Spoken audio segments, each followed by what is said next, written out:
In 2023, the Nigerian real estate sector faced several challenges because of several reforms introduced by the new government. Despite this, it showed some resilience, embracing innovation and seizing opportunities, according to some industry analysts. With affordability still a major concern due to inflation and higher interest rates, many look to the government for policies that will enable home ownership this year, among other considerations that are necessary for the year 2024. Ibaru, Director, Real Estate Advisory at Northcourt Real Estate, joins me to discuss what lies ahead for the sector this year. Thank you so much, Mr. Ibaru, for joining us. Thank you for having me. A pleasure of being here. So to start with, how would you describe the real estate sector in the past year? Oh, it was somewhat challenging. Quite a number of investors got into the market with high hopes. Developers carrying on their projects from 2022 coming into the year 2023 had timelines which they believed they would hit. Now, of course, we know 2023 was an election year, and while there are usually challenges that come with having an election in your average sub-Saharan African country, we've had them before and been able to go through whatever headwinds came as a result. But this year was somewhat different, and it did shake the confidence of quite a number of international players, a bit more in investing in Nigeria's real estate market. But I guess it was when the new president came in and announced the raft of policies that things began to look a bit unstable. And I think the chief of that would be the subsidy removal, and of course the, let's just say, rebasing of the exchange rate, which pretty much pushed construction material prices, seeing that we import 90% of what we use to construct here in Nigeria, and we pay, of course, in dollars. This pushed a lot of the prices through the roof, and that just cascaded into quite a bit of difficulty in the market, and everything from rents moved up, maintenance costs in various gated communities in Lagos, Abuja, and Port Harcourt went up. Landlords were unwilling or unable to shoulder most of the costs, and so they passed quite a bit of that down to various occupiers in various sub-markets. So it was somewhat challenging, but I would say quite a few developers and investors were able to stabilize their concerns by the end of the year. Talking about challenges, we talked about fuel subsidy removal. There was also the issue of a weaker naira in circulation, of course, higher interest rates that permeated 2023. Now, what is your forecast for the growth of the sector this year, and what are the specific indicators that you will be watching out as a benchmark to gauge the recovery of the market, if we will see a recovery?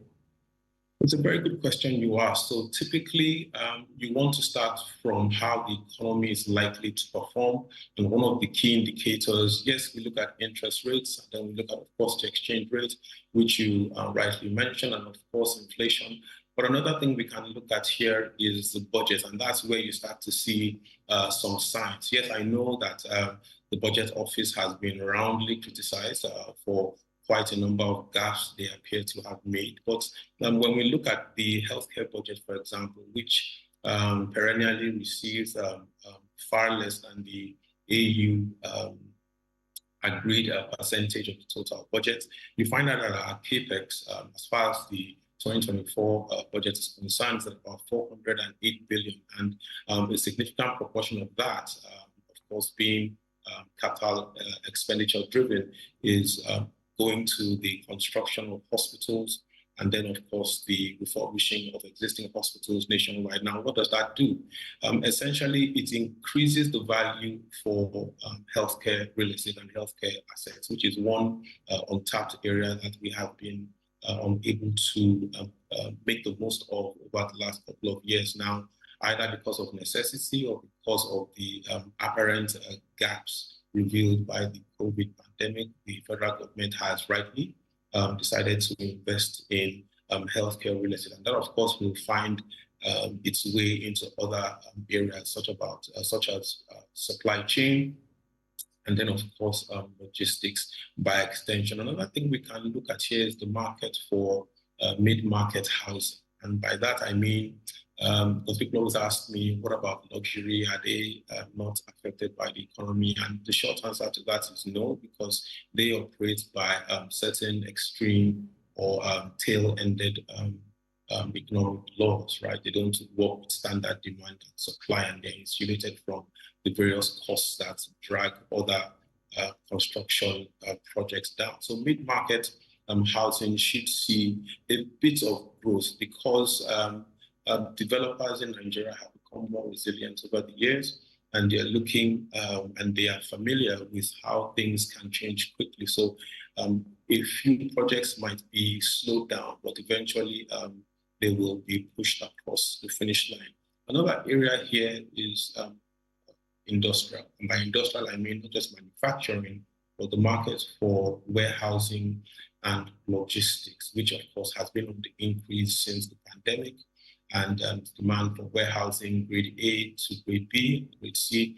And of course, cold storage and pharma storage have continued to see new products hit the market, and demand is almost at the same level of supply, which is generally a good thing because it means prices can go up. Yes, I know people say things about logistics, saying that Jumia Food, Bolt Food, have announced that they are leaving the country, and of course they would have left by now.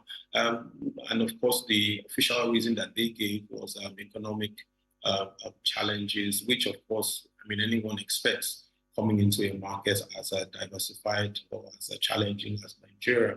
But then again, we also have to maybe doff our hearts to the local competition, right, who have also gotten into that space. By that, I mean logistics. So between warehousing, between that and then logistics, and then of course we have CC Hubs that has consistently opened cold storage facilities in different parts of the country. They started out in the east, but they have something now in the west, and they have a few in the middle belt. And they have right partnerships that suggest that the demand for warehousing will continue to increase. I guess the only part that might, where I would prefer to see a bit of growth would be grade A office. Now, we have quite a few in Lagos that are doing pretty well, but paying rent in dollars per square meter and service charge per square meter is somewhat challenging when, like you rightly said, Naira is not strong as it used to be. So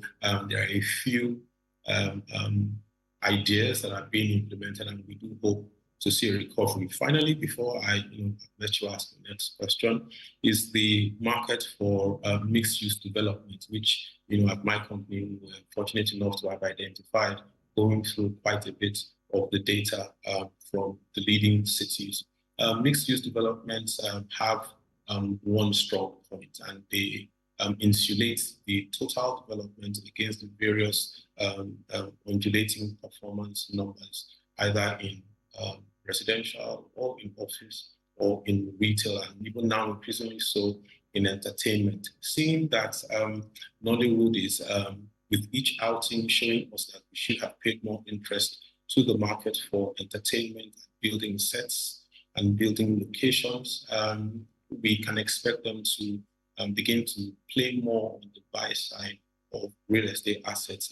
If memory serves correctly, it was sometime last year where, because of the performance of Nollywood and Nigerian demand for entertainment assets and film studios and sets and locations, Showmax, the streaming platform, became number one, knocking off Netflix. I don't know if they are back top now, but as of our time of assessment, Q3 last year, that was the case. So there's quite a bit going on this year. It's just a function of at what grade of development do you get into that sub-market, and who are your target buyers, which is why a lot of people are still surprised that, oh yes, please. Of course, you've been very, very robust and extensive in your explanation, but then we actually press for time. Just to quickly wrap things up, aside what the budgets can do for the real estate sector, are there other policies that you think that the sector could benefit from if the Nigerian government could bring it to bed? I just need your response in about 30 seconds, thereabouts. I'll have to speak to the mortgage policy that has pretty much been executed in such a way that between between March and November last year, we saw total disbursements go up to about 14.815 billion naira from about just 13 applicants who were approved, about 1,370 plus, which is small in the grand scheme of things, but you can imagine that type of consistency multiplied throughout the years. I think we're on the right track, but as with all things that the government gets right in Nigeria, it's a function of putting more pressure where execution is correct. Ibaru, Director, Real Estate Advisory at Northcourt Real Estate, thank you so much for your engagement, for your time on the show. Thank you. Now, Nigeria's real estate sector in 2023 was a tale of navigating challenges and seizing opportunities.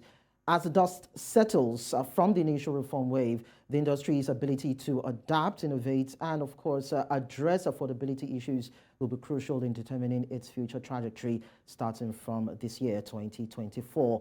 And that's a wrap on today's edition of Business Edge. Thank you so much for being part of it. Don't forget that you can follow us on social media. We are at News Central TV. You can also visit our website, www.newscentral.africa, and probably download our mobile app on App Store and Play Store. I'm Lekan Onabanjo. Tomorrow is another time, 11 a.m. West African time, where we look at robust issues as it revolves around business, not only for the continent, but then we'll be spreading it wider to make it more engaging for you. Just stay with us. The news will come your way at the top of the hour. Enjoy your day.